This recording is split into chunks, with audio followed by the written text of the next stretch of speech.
let's dive into something pretty fascinating today. Psychedelics for treating problem drinking. Yeah. Really interesting stuff. Really interesting. We're looking at DMT and psilocybin, and these are substances we usually think of for recreational use. Right. But the research suggests they could help people break free from harmful drinking habits. It really is amazing how science is challenging our assumptions Yeah, about treatment, exactly. opening up new possibilities. And, for this deep dive, we have 3 articles Okay. from the Drinks Business, NYU Lango News, and UCL News, Great. all looking at how effective these substances are for treating alcohol addiction. And some of these initial findings, they're pretty remarkable. Yeah. Like one study showed an 83% reduction in heavy drinking with psilocybin. Yeah. That's not just like a slight improvement. That's a potential game changer. Huge. So how did these studies approach treatment? Because I know it wasn't microdosing. Yeah, no, these studies weren't looking at microdosing. Okay. They look at the effects of giving 1 or 2 doses of these psychedelics Okay. combined with psychotherapy. Okay. The idea is that in a controlled setting, these substances can help rewire the brain Yeah. to break free from those patterns Right. that lead to excessive drinking. Interesting. So let's start with the DMT study at UCL. Sure. And they're really going big with this one. Absolutely. Right. This is the largest psychedelic brain imaging study of its kind. Wow. 120 volunteers, Okay. ages 21 to 65, Got it. all of whom are seeking to reduce their alcohol consumption. Okay, so are they giving all the volunteers DMT? Not all of them. Okay. Some will get DMT and others will receive either a placebo Right. or a non-hallucinogenic medication. Oh, okay. So it's like a control group. Exactly. Okay. This way, researchers can isolate the specific effects of the DMT Yeah, that makes sense. and really understand its true impact. So they're following these volunteers for 9 months, That's right. using MRI scans to see, how DMT impacts brain function and hopefully reduces alcohol intake. Exactly. That's the goal. So why DMT specifically? Well, DMT is the active ingredient in ayahuasca, Right. and it's known for a really short but intense psychedelic effect. Okay. It only lasts about 15 minutes. Interesting. And importantly, it's thought to promote neuroplasticity. Neuroplasticity. Now remind me what that is again. So neuroplasticity is the brain's ability to change and adapt. Right. You can think of it as rewiring those neural pathways Right. associated with reward and pleasure. So could it like rewrite the reward associations in the brain Yeah. that are related to alcohol? That's the idea. Okay. Essentially disrupting those ingrained patterns. Got it. So the researchers believe that DMT could help break that cycle Yeah. of seeking alcohol as a primary source of reward. Interesting. And, this research actually builds upon Okay. some previous work by Professor Ravi Das, Okay. who used ketamine and had some similar positive results. Interesting. But DMT appears to have some advantages. Such as? It's considered safer than ketamine Okay. and has a much shorter duration of effect. So from like a therapeutic standpoint, I Yeah. can see how a shorter duration is Absolutely. beneficial. Exactly. Yeah. Dr. Greg Cooper, one of the researchers on this study, believes the trial will not only showcase DMT's effectiveness, but also add to the growing body of evidence Yeah. supporting the safe and effective use of psychedelics in treating Yeah. mental health disorders. Really interesting. It seems like we're like on the edge of Yeah. a major shift I think so. in how we think about and treat addiction. It's almost like we're rediscovering the healing potential of these substances Yeah. that have been, misunderstood and, Absolutely. and stigmatized for so long. Yeah, it's fascinating. Now let's move on to the psilocybin study at NYU Langone, Okay. which also had some pretty incredible findings. Right. That's the one with the 83% reduction Yeah. in heavy drinking, right? Exactly. So tell me more about this study. So this study involved 93 patients with alcohol dependence, Okay. and they were randomly assigned to receive either 2 doses of psilocybin Okay. or a placebo. Got it. So similar setup to the DMT study, Yes, very similar. but with a psilocybin. That's right. And they saw a significant difference between the two groups. Oh yeah, a striking difference. Okay. Those who received psilocybin, along with psychotherapy, Right. showed an average reduction in heavy drinking of 83%, Wow. compared to 51% in the placebo group. Wow. That's That's a huge difference. that is huge. Yeah. So psilocybin seems to be pretty effective. In Yeah. terms of curbing those alcohol cravings, did they just rely on self-reporting from the participants? They did use self-reporting to track heavy drinking days, Okay. but they also collected hair and fingernail samples Oh, wow. to confirm what the participants were reporting. That's a good way to add some objectivity To the to the findings. very important. Yeah, this study seems like a big deal. Is this the first of its kind? It is the first placebo-controlled trial to look at psilocybin, Okay. specifically for excessive alcohol consumption. And this is, I mean, especially relevant considering Yes. the statistics on alcohol-related deaths in the U.S. Like a big problem. Huge problem. The CDC estimates excessive alcohol use kills about 95,000 Americans each year. Yeah, this research could have a massive impact, but Yeah. we are talking about powerful substances. Yes, we are. Right. Are there any risks? There are potential risks, Okay. as with any medical intervention. Right. But that's why these studies are conducted in very carefully controlled settings Yeah. with psychological evaluation Right. and preparation. Yeah, that makes sense. Dr. Michael Bogenschutz, who led the NYU study, Okay. cautions that further research is needed to fully understand Yeah. psilocybin's effects and the appropriate dosage Right. before it can be considered for widespread clinical use. So we have these two promising studies, Yes. one using DMT, the other psilocybin, Yes. both showing real potential for treating alcohol addiction. Very exciting. But they are very different substances, right? They are. How are they different? Well, DMT has a very short, intense effect, Okay. while psilocybin's effects can last for several hours. Oh, wow. So how do researchers decide which psychedelic Yeah. might be better for a certain person? Well, that's a question for further research. Okay. As we gather more data, we'll have a better understanding of which psychedelic might be more effective Right. for certain individuals. Okay. Based on things like Yeah. their drinking patterns, Right. mental health history, Okay. and personal preferences. So essentially personalized psychedelic therapy. That's the idea, yeah. That's incredible. It's an exciting area of research. Really interesting. It is, yeah. Personalized treatment, it's a fascinating prospect. Yeah. It is, but it's important to remember that Yeah. both DMT and psilocybin, Right. they're currently classified as Class C drugs in the UK, That's right. which really restricts their use Yeah, for research and treatment. absolutely. It's amazing that these researchers are even able I know. to conduct these studies given these restrictions. It's incredible. And I'm sure some of our listeners are wondering, like, how did they even get approval Yeah. to do this? It really speaks to their dedication Absolutely. and to the growing recognition Yes. of the potential therapeutic value Yeah. of psychedelics. It's a complex web of regulations and ethical approvals, I bet. to say the least. And beyond the legal issues, Yes. we have to think about the ethical considerations Yeah. of using psychedelics in therapy. Of course. We're talking about powerful substances Yes. that can induce some really, really intense psychological experiences. Absolutely. Ensuring the safety and well-being of the participants Yeah. is paramount in these studies. Right. They involve rigorous psychological evaluations Okay. to make sure that people are suitable for psychedelic therapy. Got it. And participants receive extensive preparation and support Okay. from trained therapists throughout the process. That's reassuring to know that it's not, Yeah. like they're just giving someone psilocybin and sending them on their way. No. The therapeutic context seems really crucial. It is crucial. Yeah. These substances aren't magic bullets. They're Right. tools Right. that, when used responsibly and in conjunction with psychotherapy, Yeah. can really facilitate Yeah. personal growth and healing. It's amazing how society's view of psychedelics has changed. For so long they were demonized and associated with the dangers of recreational drug use. Right. And now we're starting to understand their potential, Yeah. therapeutic benefits. It really is a testament to the power of scientific inquiry Yeah, to challenge our preconceived notions. exactly. As more evidence emerges from studies like the ones we've been discussing, Right.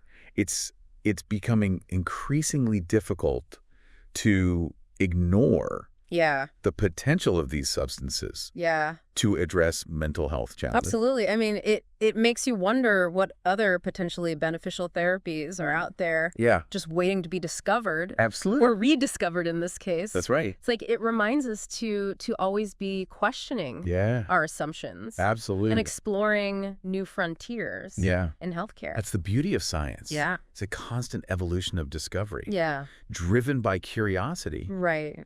And the desire to alleviate suffering. So we've talked about, the impressive reduction in heavy drink for those who received psilocybin or DMT. Right. But how long do these effects last? Right. Like, are we talking about just a temporary break? Yeah. Or is this something more sustainable? That's a key question. And that's what the follow-up periods in these studies are designed to assess. How long does this last? And it's still early. Okay. But the initial results are encouraging. How so? Well, remember in the NYU psilocybin study, nearly half of the participants who received the drug had stopped drinking completely after 8 months. That's incredible. It is. It really suggests that these therapies have the potential to induce lasting change. Exactly. The idea is that these psychedelic experiences, when properly integrated and supported, can create a window of opportunity for real personal transformation. Interesting. They can help people break free from those deeply ingrained patterns that contribute to addiction. So it's not just about reducing cravings. It's about fundamentally shifting your relationship with alcohol. That's exactly it. That's really interesting. And while more research is needed to confirm these long-term effects, the early indications are very promising. Yeah. And think about the ripple effect this could have. Yeah. Not just for individuals struggling with alcohol addiction. Right. But their families and society as a whole. The implications are profound, They are. Imagine like a world where we have effective non-addictive treatments for substance use disorders that address the underlying psychological and emotional drivers of addiction. It could completely revolutionize how we approach mental health care. It's a bold vision. It is. But it seems increasingly within reach. I think so. As research in this field progresses. I agree. But, even if these substances gain wider acceptance and legal approval for therapeutic use, there are going to be logistical challenges. Absolutely there will be. Like what? Well, we have to think about training therapists, establishing treatment centers, ensuring equitable access to these therapies. These are all key considerations.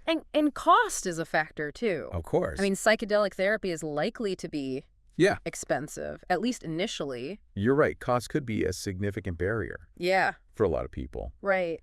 It'll be important to explore ways to make these therapies more affordable and accessible. Yeah. Perhaps through government subsidies or insurance coverage. These are all important things to think about. Yes, they are. As we move forward. Absolutely. It's clear that there's much work to be done. Yeah. But the potential benefits are so compelling. I agree. That it's hard not to feel optimistic. I agree. This is an incredibly exciting area of research that holds so much promise for transforming how we understand and treat addiction, and potentially many other mental health conditions as well. It's a powerful reminder that we should never underestimate the power of the human mind to heal. Absolutely. And to transform, and that even the most unconventional approaches can sometimes yield the most profound results. That's a great point, and brings to mind another fascinating aspect of these psychedelic therapies. The role of personal insight and meaning-making in the healing process.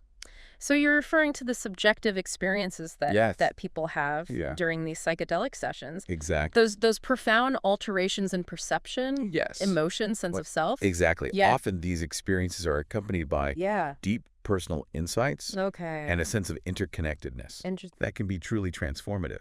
It's like the substances provide a catalyst for self-discovery and healing. That's a great way to put it. Allowing individuals to tap into a deeper level of awareness and understanding. While the specific mechanisms of action are still being investigated, it's clear that these subjective experiences play a crucial role in the therapeutic process. It really challenges our conventional notion. It does. Of what therapy should look like. Yeah. And opens up like a whole new realm of possibility. I agree. It's incredible to consider how these altered states of consciousness can facilitate healing. It really highlights the importance of considering the whole person, mind, body, and spirit, when approaching mental health and addiction treatment. It seems like we've only just begun to explore what's possible with these psychedelic therapies. I agree, we have. You know, this has been an incredible deep dive. It is. Into the world of psychedelic therapy for alcohol addiction. It's fascinating. We've covered so much ground. I know we have. You know, from the promising findings of recent studies to the ethical and logistical considerations of making these therapies more available. Absolutely. So as we start to wrap up here, what stood out to you as particularly noteworthy? You know, what stands out to me is the sheer potential for these therapies to revolutionize addiction treatment. Right. You know, we've focused on alcohol. Yeah. But imagine applying this approach to other substance use disorders like opioid addiction. Which has had such devastating consequences. It's a powerful thought. It is. It really is. You know, if psilocybin and DMT can help people break free from alcohol, could they also help with other addictions? The research is still in its early stages, but the possibility is certainly there. Yeah. And what's even more exciting is that these substances might not just treat the addiction itself, but also address the underlying trauma, anxiety, and depression that often contribute to substance abuse. So we've talked about, these psychedelics rewiring the brain. Can you explain that a little bit more? Sure. What's actually happening in the brain that could lead to these changes? So imagine a forest with well-worn paths created by years of foot traffic. Those paths represent the ingrained patterns of thought and behavior that lead to addiction. Psychedelics, in a sense, shake up the forest floor. Interesting. Disrupting those old pathways and allowing new ones to form. So it's not just about suppressing cravings. It's about creating new neural pathways that support healthier choices. That's the idea. And behaviors. Yeah, and this rewiring seems to happen in areas of the brain related to self-control, emotional regulation, and reward processing. It's almost like these substances help people reconnect with themselves and find a sense of meaning and purpose beyond their addiction. That's a beautiful way to put it. It seems like a combination of biological and psychological transformation. Absolutely. You know, and the studies we've been looking at have also highlighted the importance of psychotherapy along with psychedelic treatment. Yeah, therapy is essential. What role does therapy play in this? Well, these substances aren't a quick fix. They provide a window of opportunity for deep introspection and healing. But it's the therapy that helps people integrate those insights. Develop coping mechanisms, and build a solid foundation for lasting change. So it's really a partnership between the psychedelic experience, the therapeutic guidance, and the individual's own willingness to engage in the process. It's a reminder that healing is not a passive process. It requires active participation, a willingness to confront those difficult emotions. And a commitment to building a healthier future. You know, as we kind of wrap up here, I'm left with a sense of awe and cautious optimism. I agree. The potential of these therapies is is immense. It is. But we need to be careful and responsible. Absolutely. This is not about endorsing reckless experimentation. No, of course not. It's about rigorous scientific research. Right. Responsible therapeutic practices. Okay. And a compassionate approach. Yeah. To addressing these complex challenges. Absolutely. And it's about keeping an open mind to the possibilities. Absolutely. What other mysteries of the human mind we unlock as we explore? It's a great question. The healing potential of these substances. That's the question that keeps me engaged in this work. Yeah. The journey of discovery is far from over. Yeah. And I'm eager to see where it leads us. And on that note, dear listener, we leave you with a final thought. Okay. As we move forward in this era of psychedelic exploration. Yes. Let's approach it with a spirit of curiosity. Absolutely. Compassion and a commitment to harnessing these powerful tools for the betterment of humanity. I couldn't agree more.